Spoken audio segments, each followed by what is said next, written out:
All right, so today I have a question for you. What do you call yourself?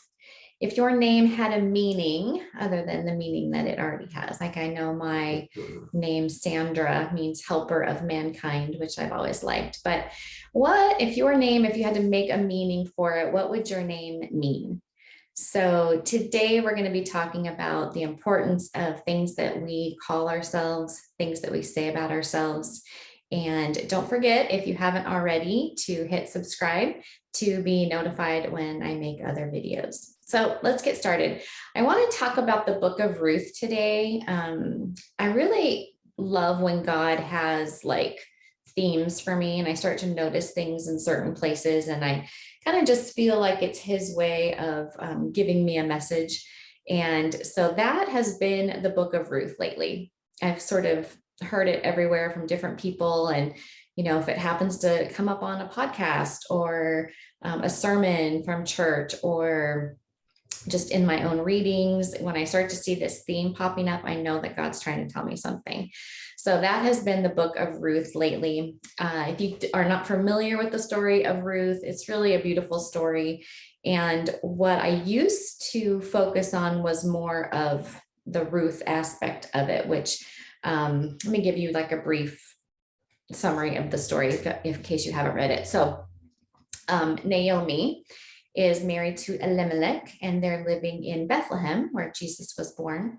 And there's a famine, so they decide to go to Moab and live there so that they can get away from the famine. And they have two sons. And then they get there, and the husband dies. So Elimelech dies. And then the two sons get married. So one marries Ruth, and one marries Orpah. And so they're living in Moab. And then 10 years go by, and now the two sons have died. And they don't say how, but the two sons are now gone. And so Naomi and the two daughters-in-law are left alone in Moab. So they decide to go back. She hears that God is providing for her people back in Bethlehem. So Naomi starts to go back, and then she's like, wait a minute. She's like, you girls, you need to go back to your families and, you know, go be with your families, and hopefully you can find new husbands and move on. And the girls are like, no, no, no, we're going to stay with you. And then finally she convinces Orpah to go back to her family. But Ruth is like, absolutely not. I'm staying with you. And then there's the famous verse where she says, you know, I'm going to be with you, and your people will be my people, and your God will be my God. And where you die, there I will die. And it's just this beautiful story of the love and the commitment of Ruth to Naomi. And they're going to go back to Bethlehem. And so they get there, and the women of the town recognize Naomi. And they're like, oh my gosh, is that Naomi? And Naomi says, don't call me Naomi, call me Mara. And Mara means bitter. And so Naomi means pleasantness. And then Mara means bitter. So she's like, don't call me pleasant. I'm not pleasant. I'm bitter. She says, because the Lord has dealt bitterly with me, and I left full and I came back empty. And she's, you know, as to be expected, completely grieving.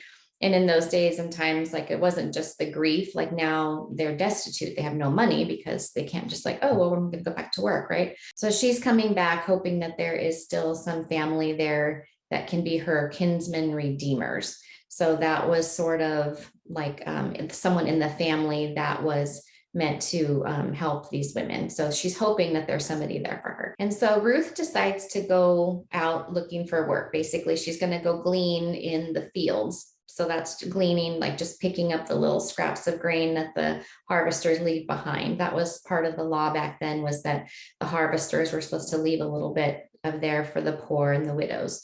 So that was her job. She's just going to go glean in the field.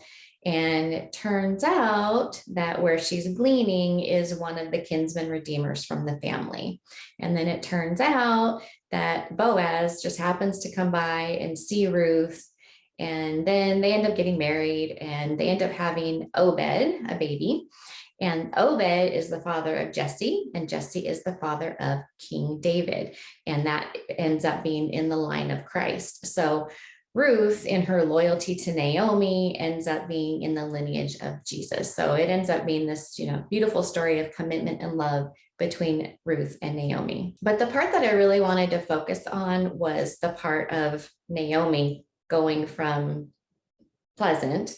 Don't call me pleasant anymore. Call me bitter. And it just made me think of how important it is, those things that we call ourselves, those I am statements, right? So, what could that be for you right now? What are you calling yourself? How do you refer to yourself? So, would you say things like, I am overwhelmed? I am confused. I am bored. Don't call me Sandy. Call me angry. Call me lonely. Call me depressed. Call me anxious. What are those things that you are calling yourself? And why this is so important is because of our brains. So, our brain wants to be right, and it will go to work looking for what we tell it to look for. So, if we tell our brains, I'm not good at money, it's going to go to work finding all the ways that we're not good at money. If I tell my brain, I'm not good at self discipline, I can never follow my schedule, well, it's going to find all the ways that I'm not following my schedule, and it's going to create more of that.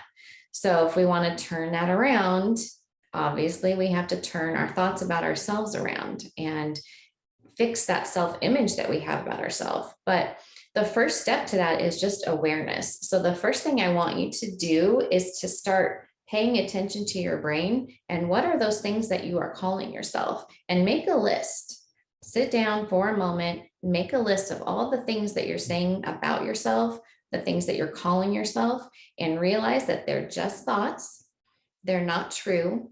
And if they have been true in the past, they don't have to be true in the future. So if you say, I'm lazy, okay, well, maybe that was you in the past, but that doesn't mean that that has to be you in the future. You don't have to continue on with that. You get to decide how you want to be. And the way that you do that is through your thinking. You get to decide. So I challenge you this week to make a list of all those things that you're calling yourself, make a list of things that you want to be true of yourself. And then we're going to work on how to get you from there to there. So that is your homework for the week. If you have any questions, please make sure you put that in the comments. If you want to schedule a consultation with me, use that email down below and send me a message and we can have a free consultation. And don't forget to subscribe and click the bell for notifications. And I will see you next week. Thanks. Bye.